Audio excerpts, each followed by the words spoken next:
سیاسی طور پہ متعارف رہا، پھر میں پیپل پارٹی کا ڈسٹرکٹ کا جنرل سیکرٹری رہا۔ اچھا اس دوران بہت سارے نشیب و فراز آئے اور جاگیردارانہ مخالفت کی عوض مجھے بہت سارے مقدمات کا سامنا کرنا پڑا، اچھا حتیٰ کہ ایک قتل میں انوالو ہوا اچھا۔ اور اس کے علاوہ 200 مقدمات کا سامنا کرنا پڑا۔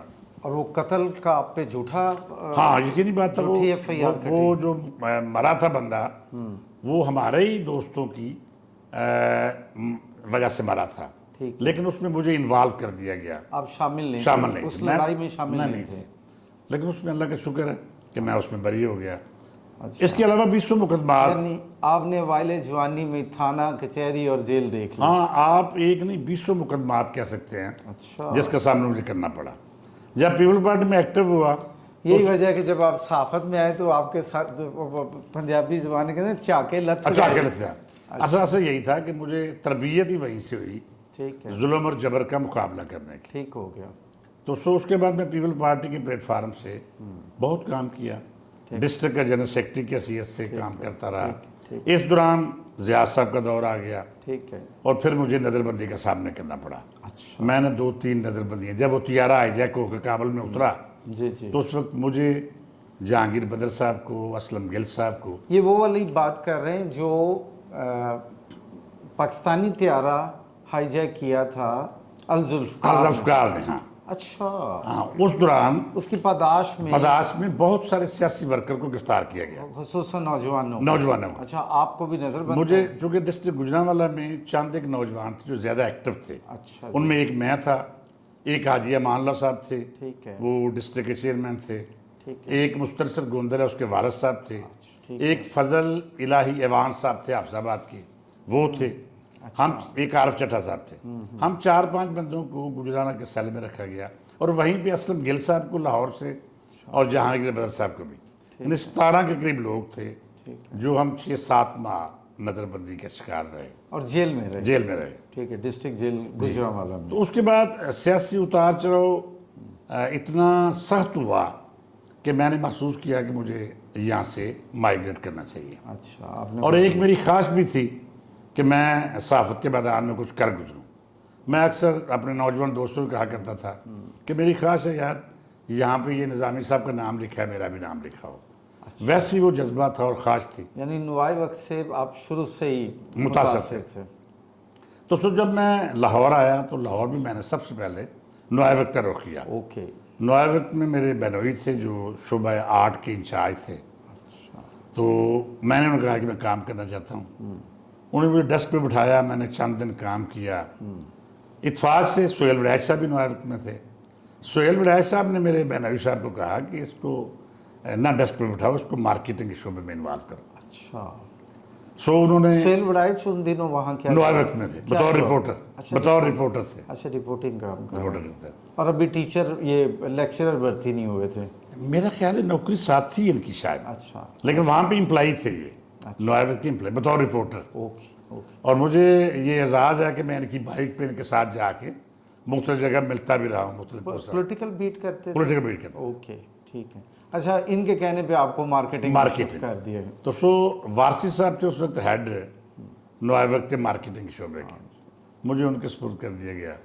تو وہاں سے میں نے مارکیٹنگ کا آغاز کیا۔ ٹھیک ہے، مجھے تجربہ نہیں تھا، لیکن چونکہ مجھے میں جذبہ تھا کام کرنے کا، تو میں نے مارکیٹنگ کے شعبے میں کام کیا نوائے وقت کے لیے، ٹھیک ہے، اور نتیجہ یہ نکلا کہ نظامی صاحب بہت خوش ہوئے ٹھیک ہے، میرے مارکیٹنگ کے کام سے۔ یعنی آپ نے اشتہار بڑے اکٹھے بہت کر لے۔ نہیں تجھے اندازہ لگائیں کہ مجھے انہوں نے ٹارگٹ دیا کہ آپ ایگریکلچر میں سپلیمنٹ کریں۔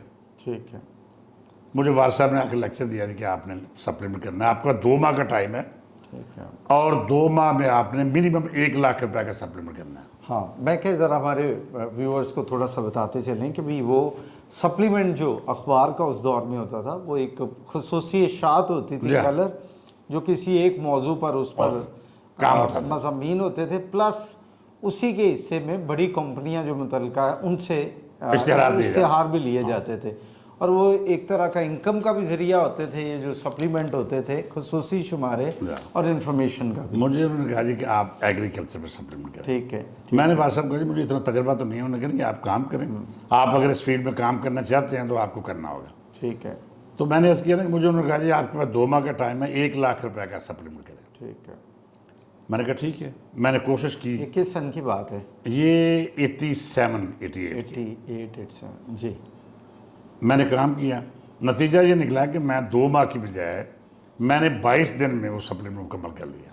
ٹھیک ہے. جو ٹارگٹ تھا 1 لاکھ کے 1 لاکھ نہیں، میں نے 2,47,000 کا بزنس کر لیا. 2 لاکھ. پھر تو آپ کو بڑا اس پہ کمیشن. اور جب میں بزنس لے کے آیا تو مجھے وارث صاحب لے کے نظامی صاحب کے پاس گیا. ٹھیک ہے. تو نظام صاحب نے کہا یہ مدثر بٹ ہے تو اس نے سپلیمنٹ کیا ہے اور یہ خلاف توقع اس نے تھوڑے عرصے میں بڑا بزنس کیا. تو انہوں نے کہا اچھا جی اس کو پہلے تو 15% کمیشن دینا تھا، اب آپ اس کو 1% زیادہ دے دیں. ٹھیک ہے. تو 16% کے حساب سے مجھے انہوں نے کمیشن دیا اور وہ میری پہلی مارکیٹنگ کی آغاز تھا اور پہلی میری ارننگ تھی. اچھا ٹھیک ہے. نتیجہ یہ نکلا کہ مجھے وارث صاحب نے کہا کہ آپ اگر نوائے جوائن کرنا چاہتے ہیں تو نوائے جوائن کر. یہ بھی ٹرائل آپ کا چل رہا تھا، انٹرنشپ چل رہا انٹرنشپ. ٹھیک. میں نے کہا کہ وارث صاحب مجھے بتائیں کہ مجھے اب کیا سیلری دیں گے. وارثی صاحب کا پورا نام کیا تھا اس وقت؟ مجھے بھی نہیں ان کے ذہن میں آیا. واقعی میں بھی بھول رہا ہوں. عنایت اللہ نہیں کیا تھا. ٹھیک ہے. میں یاد ہے. ٹھیک ہے چلے وارثی صاحب. وارث صاحب. تو مجھے کہنے لگے جی آپ اگر جوائن کرنا چاہتے ہو جوائن کریں نوائے. میں نے کہا جی آپ کیا سیلری دیں گے؟ تو انہوں نے کہا جی کہ ہم آپ کو 10,000 روپیہ سیلری اور 1% کمیشن بزنس پہ دے دیں گے اور اس کے ساتھ ہی آپ کو ایک ویسپا بھی دے دیں گے. واہ. اسکوٹر بھی مل جائے. اچھا یہ بہت بڑی آفر تھی، لیکن چونکہ میرے اندر ایک جذبہ تھا اپنا کام کرنے کا اور میرا خیال تھا کہ میں جس نیت سے وہاں سے احمد نگر سے آیا ہوں یا مائیگریٹ ہوا ہوں میں اپنا ادارہ اسٹیبلش کروں گا. تو میں نے وارث صاحب کو کہا وارث صاحب سوری میں تو 10,000 روپیہ روز کمانے کے لیے لاہور آیا ہوں، تو میرے لیے یہ مشکل ہوگا کہ میں 10,000 سیلری پہ کام کروں. سو اس پہ خاصا تنازع بھی کھڑا ہوا، بلکہ یہ بات میرے والدین تک پہنچی. میرے بہنوئی نے میرے والد صاحب کو فون کر کے کہا کہ میں یہاں پہ بطور کاتب کام کر رہا ہوں 15 سال سے اور میری سیلری 4200 ہے، اس کو 10,000 کی سیلری یا پھر یہ نوکری کا نصیب کر رہی ہے. سو میں نے وہ کام نہیں کیا اور میں نے وہی پیسے جو مجھے کمیشن میں ملے 40 کے 42,000 روپیہ تھا، اس سے علامہ اقبال ٹاؤن میں اپنا ایک دفتر لیا. اچھا. اور وہاں سے اپنا کام شروع کر دیا. اپنے کام سے کیا مراد ہے؟ سب سے پہلے میں نے ڈیکلیریشن لیا. اچھا. ماں سونیا کے نام سے. ٹھیک ہے. ہفتروزہ پوسٹ مارٹم کے نام سے. ٹھیک ہے. اور ہفتروزہ بلیکھا کے نام سے. بلیکھا. اس وقت ڈیکلیریشن آسان تھے. اور سونیا کیوں لیا؟ وہ لیڈیز نام. شوبز کے لیے. شوبز کے لیے. اچھا اچھا. تھوڑا سا شوبز میں انوالو تھا یا متاثر تھا اداکاروں سے، فنکاروں سے. ٹھیک ہے. تو میں نے کہا جی کہ ایک شوبز کا پرچہ لے لیا جائے، ایک پنجابی کا اخبار لے لیا جائے، ٹھیک ہے. اور ایک politically post mortem. Post mortem کی بھی بڑی عجیب. بٹ صاحب میں نے ایک جگہ کہیں آپ سے سنا تھا کہ آپ کا جو پہلا ڈکلیریشن لینا چاہ رہے تھے اس کا نام بھی بڑا تھرلنگ تھا. ہاں میں یہ عرض کر رہا ہوں کہ میں نے جب اپلائی کیا تو میں نے ہفتروزہ بلیک میلر کے نام سے اپلائی کیا. آپ نے بلیک میلر؟ وہ جو ڈائریکٹر پریس کلاس برانچ تھے انہوں نے کہا جی یہ تو ایتھیکل خلاف ہے، یہ ہے، یہ نہیں ہوگا. تو آپ نے بلیک میلر کیوں لینا چاہ رہے؟ میں نے اسے یہی کہا کہ جب کرنی بلیک میلنگ ہے تو پھر نام بھی بلیک میلر لے لیا جائے، کیونکہ ایک ٹرینڈ تھا کہ صحافت بلیک میلنگ کا دوسرا نام ہے. تو آپ صحافی بنے یا آپ اپنا صحافتی جو ادارہ بنا رہے تھے، آپ طے تھے کہ آپ نے بلیک میلنگ کرنی ہے؟ نہیں، یہ نہیں تھا. میں یہ سمجھتا تھا کہ صحافت ہمارے معاشرے میں صاف ستھری صحافت کرنا بہت مشکل ہے. ٹھیک ہے. اس کے لیے آپ کو بلیک میلنگ کا سہارا لینا پڑے گا. ٹھیک ہے. اور میں برملا کہوں یا نہ کہوں، میرے بہت سارے ہم حسر اس بات کو مانتے ہیں اور یہ بات درست بھی تھی کہ صحافت بلیک میلنگ کے لیے استعمال ہوتی تھی، ہو رہی ہے اور شاید ہوتی بھی رہے. اچھا. میں یہ تو آپ نہیں کہہ سکتے صحافت بلیک میلنگ کے لیے استعمال نہیں ہوتی. اچھی صحافت بھی ہوتی ہے، بہت سارے سینئر اساتذہ ہیں ہمارے بہت اچھی صحافت کر رہے ہیں. ٹھیک. تو وہ بلیک میلر کے نام سے نہ ملا. پھر میں نے ہفتروزہ کورٹ مارشل کے لیے اپلائی کیا، وہ بھی نہ ملا. پھر وہ افہام و تفہیم کے ساتھ ہفتروزہ پوسٹ مارٹم کا ڈیکلیریشن مل گیا. تو جو تینوں ڈیکلیریشن لینے کے بعد میں نے اپنا ادارہ سٹارٹ کر دیا. ٹھیک ہے. یہ ہے میری بنیادی صحافت کا آغاز. ٹھیک ہے. جس سے میں نے اپنے ادارے سب سے پہلے میں نے ماں سونیا کا آغاز کیا. ٹھیک ہے. شوبز کے بہت ہی اچھے انٹرویو کیے،